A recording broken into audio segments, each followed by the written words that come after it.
அனைவருக்கும் அன்பு வணக்கம் நண்பர்களே.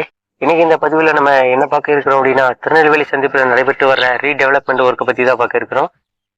இப்போ நீங்கள் பார்த்துட்டு இருக்கிறது வந்து புதிய பிளாட்ஃபார்ம்கள் கட்டுறதுக்கான ஏரியா. அங்கே வந்து பணிகள் வந்து நடைபெற்று வருது. அங்கே இந்த எர்த் ஒர்க்கெல்லாம் பண்ணிட்டு இருக்கிறாங்க. ஏற்கனவே இங்கே ஓகைச்சி போல்ஸ் எல்லாமே வந்து நட்டிட்டாங்க.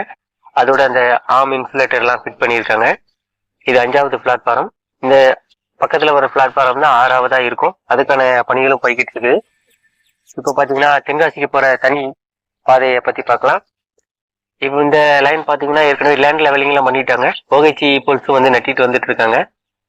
இந்த இடத்துல வந்து சிக்னல் மாற்றி அமைக்கிற பணிகளை வந்து நடைபெற்றுட்டு வருது.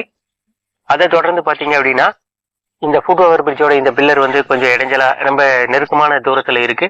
ஸோ அதை வந்து மாற்றி அமைக்கணும். அதுக்கான வேலை வந்து சீக்கிரம் தொடங்கப்படலாம் அப்படின்னு எதிர்பார்க்கப்படுது. ஏன்னா இந்த பில்லரை நகர்த்தினா மட்டும்தான் இந்த 3வது ட்ராக் லைன் வந்து அமைக்க முடியும். அந்த அளவுக்கு குறுகிய இட வசதி தான் இருக்கு. பார்க்கலாம். இந்த சிக்னல் பாக்ஸ் எல்லாமே வந்து ரிமூவ் பண்ணணும். அதற்கான பணிகள் வந்து போய்கிட்டு இருக்குது. இப்போ அடுத்தபடியாக பார்த்தீங்கன்னா பிட் லைன். ஸோ இது வந்து 4 மற்றும் 5வது பிளாட்ஃபாரத்தை வந்து எக்ஸ்டெண்ட் பண்ணுற பணிகள் வந்து நடைபெற்று இருக்குது. இது வந்து மேற்கு பகுதி. ஸோ கிழக்க பார்த்தீங்கன்னா பிட் லைன்ஸ்கள் இருக்கு.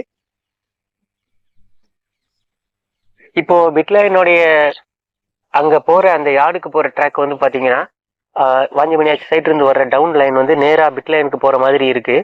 அதனால தான் சில எல்லா ரயில்களுமே வந்து திருநெல்வேலி சந்திப்புக்கு முன்னாடி நிறுத்தி வச்சு அதுக்கு பிறகு சிக்னல் கிடைச்ச பிறகு உள்ளே வர்ற மாதிரி இருக்கும். இப்போ என்ன பண்ணுறாங்க அப்படின்னா இந்த யார்டுக்கு போகிற பாதையை வந்து தனியான ஒரு பாதையாக கொடுக்கறதுக்காக லேண்ட் லெவலிங் வந்து பண்ணிட்டு இருக்காங்க. அதனால அந்த புதுசாக ஒரு ட்ராக் அமைச்சு யார்டுக்கு போகிற பாதையை வந்து மாற்றி விட்டுட்டாங்க அப்படிங்கிற பட்சத்தில் இங்கே அப் அண்ட் டவுன் லைன் வந்து கிளியர் ஆயிரும். ஸோ வர்ற வண்டிகள் எதுவும் காத்திருக்க வேண்டியதில்லை, வேகமாக திருநெல்வேலி சந்திப்புக்குள்ளே வர முடியும். ஸோ அதுக்கான பணிகளும் வந்து சீரான வேகத்தில் நடைபெற்று வருது. நீங்கள் பார்த்துருப்பீங்க இந்த சிக்னல் பாக்ஸ் புதுசாக வச்சுருக்குறாங்க. அதோட பார்த்தீங்கன்னா இந்த பேரிகார்டு உருவாக்கி அந்த பக்கம் வந்து லேண்ட் லெவலிங் வந்து ஸ்டார்ட் பண்ணிட்டாங்க.